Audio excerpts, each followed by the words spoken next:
नमस्ते साथीहरू। अब यो यसमा मैले अब सिरुबारी देखाइरहेको छु। हामी बिहान उठिसकेका छौँ। बिहानको 7 बजेको छ र हेर्नु त यहाँ कति राम्रो भ्यू छ। सिरुबारी लेखेको रातिमा चाहिँ ग्लो आउँथ्यो यहाँ, अहिले चाहिँ ग्लो देखिएको छैन। यो टावरमा गएर हेर्ने पनि 6 बजेदेखि यहाँ ट्रेकिङ हुन्छ। हामी चाहिँ सुत्यो है, यहाँ त घाम लागिसकेको छ। ल हेर्नु फुलहरू छ। अब यहाँ हामीले अब नुहाइ धुवाइ गर्ने क्यानी कार्यक्रम अगाडि बढाइसकेपछि हाम्रो साथीहरू उतापट्टि घरमा पनि एकदम रमाइरहेछन्, सन भ्यू हेरेका छन् के।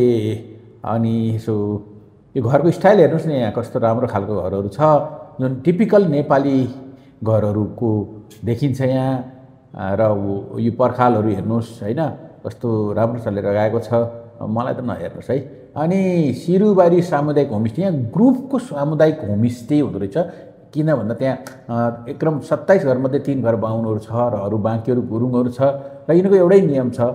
र बाटोहरू सबै यो ढुङ्गाहरू बिछ्याइएको छ र यो वाकिङ लेभलको छ, हिँड्न मिल्छ मजाले हिँड्न र आफै झोला बोकेर हिँड्ने च्याट माथिदेखि तल जाने। हाम्रो साथी ब्याकप्याक बोकेर हिँडिराख्नु भएको छ र असाध्यै रमणीय छ बिहानको दृश्य। साथीहरू बेलुकाको नाचगान बसेर सुतेर उठेपछि म पनि यता हिँडिरहेको छु। यो त बाटोको नयाँ अनुभूति भइरहेको छ। दुईतिरै एकदमै वाल छ ढुङ्गाको र रमाइलो छ।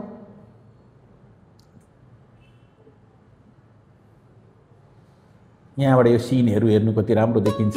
र यहाँबाट तल झर्दैछौँ हामी। हाम्रो गन्तव्य स्थल छ सिरुबारी। हेर्नु त, आई लभ सिरु। यो क्लाउड हो है, खोला भन्दा नि क्लाउड भयो। अब यहाँबाट हामी यो प्याभमेन्टबाट तल झर्दैछौँ। वेलकम टु सिरुबारी लेखेको ठाउँ यहीँ हो। र अब यहाँबाट हामी यहाँ जानको लागि बनाइएको छ होमस्टे प्रोग्रामले। यहाँ मोमेन्टोहरू राखिएको छ र यो विकास गर्न 2054 सालदेखि नै रुद्रमान गुरुङजी खटिनु भएको छ। उहाँ त स्वर्गीय भइसक्नु पऱ्यो, तर जुन किसिमले यो गाउँले विकास गरेको छ र जुन किसिमको भएको छ, यहाँ कसैको पनि इन्कम यहाँ मैले सोद्धा 1 लाखभन्दा बढी भन्ने सुनियो। त्यो त एकदम राम्रो। गाउँमै बसेर पनि सिपार्जन गरेर यो किसिमको होमस्टे चलाएर बस्नुभएकोमा उहाँहरूलाई धेरै धेरै धन्यवाद। र हाम्रो क्याम्पमा जाँदैछौँ आज हामी। यहाँबाट अर्जुन चौपारी जाँदैछौँ र हाम्रो गाडीको यात्रा सुरु हुन्छ। यहाँका दृश्यहरू एकदम मनमोहक छन् र यी पहाडका दृश्यहरू धेरै नै राम्रा छन्। बिहानको सुन्दर घामको साथमा हामी अगाडि बढिरहेका छौँ। हेर्नु बाटोहरू, अहिले गाउँको बाटोहरू एकदमै सफा खालको देखिन्छ। जुन सहरको बाटो भन्दा पनि मलाई त ठिक लाग्छ। अहिले हाइवेहरू धेरै बिग्रेको छ, त्योभन्दा यी बाटोहरू एकदमै राम्रोसँग म्यानेज गरेको छ। तर समस्या अहिले नेपालमा माइग्रेसनले धेरै मान्छे बाहिर गइराखेको छ, जसले अलिकति फ्युचर जेनेरेसनलाई गाह्रो हुन्छ कि जस्तो लाग्छ। र हामी यो सूर्यको किरणसँगै अगाडि बढिरहेका छौँ। र यो ओह्रालो छ र हेर्नु न कति माथि हाई माउन्टेन रेन्जमा छौँ हामी। र त्यहाँबाट अब हामीले हेर्दै जाँदा बाटोका सिनहरू हेर्दै अगाडि बढिरहेका छौँ। र यी बाटोहरू यसरी बनाइएको छ कि त्यहाँ घुम्तीहरू छन्, तर बाटो ठिकै फराकिलै छ। यतापट्टि देखिन थाल्छ अरू हिम श्रृङ्खलाहरू देखिन्छ, त्यति यसबाट देखिया छैन, तर पनि हरियाली महिना छ, विन्टर सिजन। र अर्को पहाड देखिन्छ उतापट्टि, देख्नु त कस्तो मजाको पहाडहरू देखिन्छ, रमाइलो छ। यहाँथि नै आइपुग्दा अब देखिने अर्को श्रृङ्खलाहरू देखिन्छ। यो चाहिँ यो रेन्ज हिमालय रेन्जको पहाडहरूको विशेषता नै यही हो। र बस्तीहरू देखिन्छ ठाउँ ठाउँमा। र त्यहाँबाट तल हेर्दाखेरि हेर्नु, अब हामीले यहाँबाट एक्ज्याक्टली के देखिन्छ यो भन्दाखेरि अन्नपूर्ण रेन्ज र माछापुच्छ्रे रेन्ज उत्रै लेभलमा, सेम लेभलमा देखिएको जस्तो लाग्छ।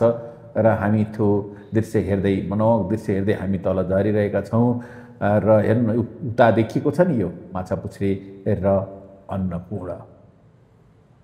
रमाइलो छ नि होइन त, कति रमाइलो छ यता। यो दृश्यहरूले हेर्दाखेरिमा लाग्छ यो स्वर्गको टुक्रा जस्तै हो। पूर्वको स्विजरल्यान्ड भन्ने देशलाई अब विकासले छुँदै गएको र यसलाई संसारसम्म पुर्याउन सकियो भने सायद यसले रूप फेर्न सक्छ। मनोहक दृश्यहरू देखिन्छ यहाँबाट। र बिहान शीत परेको बाटो पनि चिसो छ र हेर्नु न कति राम्रो देखिरहेको छ यतापट्टिका मनमोहक दृश्यहरू।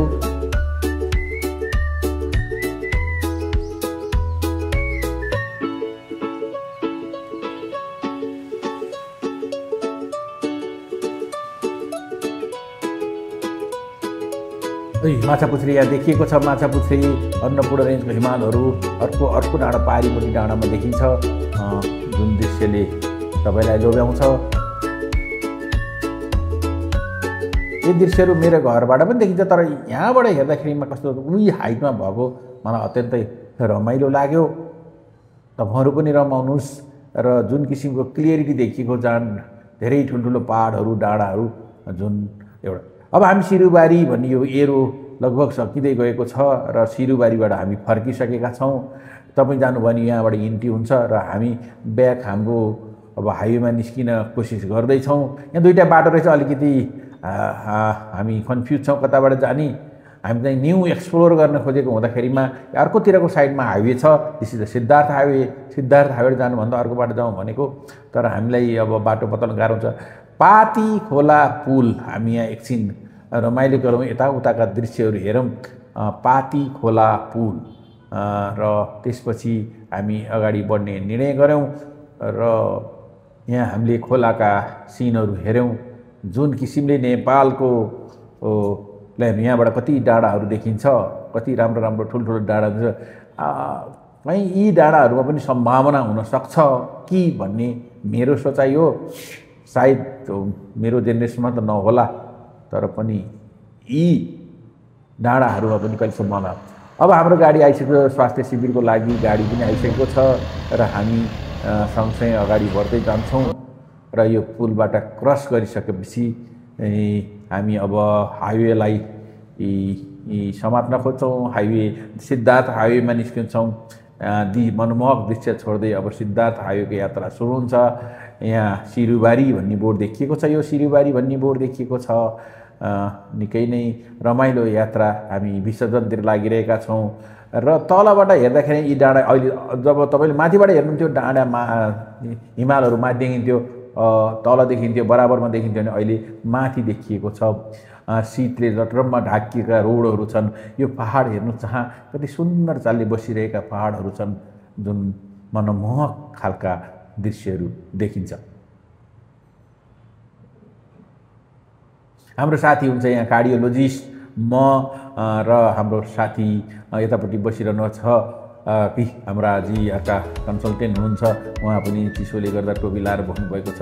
हामी यात्रा अगाडि बढिरहेको छ। अब केही छिनमा हामी सिद्धार्थ हाइवे निस्किन्छौँ। मैले सम्झनु पर्दा यो बाटो हिँडेको मेरो धेरै अगाडिको सम्झना छ र यो बाटो धेरै पटक हिँडेँ म। जुन सिद्धार्थ हाइवे हो यसमा धेरै पटक नै यात्रा गरेँ होला मेरो जिन्दगीमा। जुन मेरो लागि प्रेरणादायी बाटो छ, पोखरा आउने जाने बाटो र अर्को मुगलिङबाट जाने बाटोबाट पनि म धेरै पटक हिँड्न पर्छ। र यो आयो अब हाम्रो सिद्धार्थ हाइवे। यहाँका सिद्धार्थ हाइवेका बाटाहरूमा देखिने साना बजार अहिले अलि ठुला बजार भइसकेका छन्।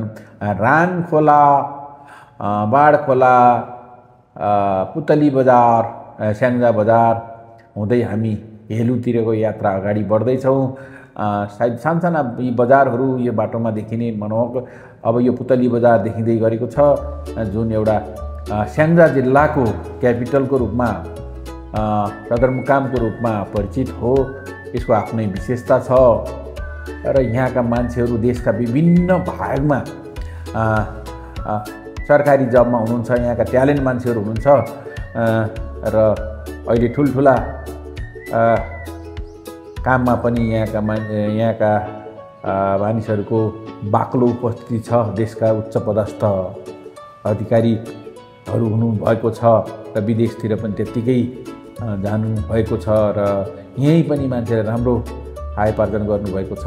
मलाई यो बाटो हिँड्दा आफ्नै बाटो जस्तो लाग्छ। रमाइलो बाटो हुँदै हामी अब हाम्रो क्याम्प स्थल जाँदैछौँ र यो सिनले एक किसिमले नेपाललाई विकास गर्ने हो भने अर्को किसिमको लेभलमा पुर्याउन सकिन्छ कि भन्ने पनि सम्भावना देख्छु मैले र अगाडि बढ्दैछ। हामी र यो सिद्धार्थ राजमार्ग पनि अब 4 लेनको बनाउने कुरा भइरहेको छ। यता अर्को पृथ्वी राजमार्ग त भइसकेको छ, जसले यो ठाउँ-ठाउँमा खाल्टाहरू देखिन्छ, जुन सायद छिट्टै नै हुन सक्छ। 4 लेनको यो भयो भने हामी डाइरेक्ट सुनौलीबाट इन्डियाको गेट टु पोखरा खोल्न सक्छ र धेरै पर्यटकहरू पोखरा भित्राउने र यहाँबाट मुक्तिनाथ जाने बाटो भएको हुनाले यो बाटोको 4 लेन हुने बित्तिकै धेरै सजिलो हुने देखेको छु र यसको सम्भावना धेरै नै छ। यस वरिपरि यो बाटोहरूमा धेरै ठाउँमा सुन्तलाहरू राखेको देखिन्छ र मैले पनि 1-2 झोला सुन्तला, झोला भनेको 2-4 किलो सुन्तला किने र यी डाँडाहरू हेर्नु यहाँबाट पनि उस्तै खालको देखिन्छ। कस्तो रमाइलो मनमोहक दृश्यहरू छ, जुन हामीले सोचेको भन्दा धेरै फरक खालको छ र जुन टाइममा गइयो यो टाइम एकदमै विन्टर सिजन र कति हरियाली देखिने, डाँडाहरू देखिने र हेर्दै साइडका दृश्यहरू देख्दै नेपालको यात्रा गर्दा साँच्चै नै रमाइलो हुन्छ। तपाईँहरू पनि गर्नुहोस् भन्दै म चाहिँ यो भिडियो यहीँ अन्त्य गर्न चाहन्छु र फेरि पनि तपाईँले हेरिदिनु भएकोमा तपाईँलाई धेरै धेरै धन्यवाद। खोलाको छेउमा हेर्नु धन्यवाद भन्दै बिदा हुन चाहन्छु।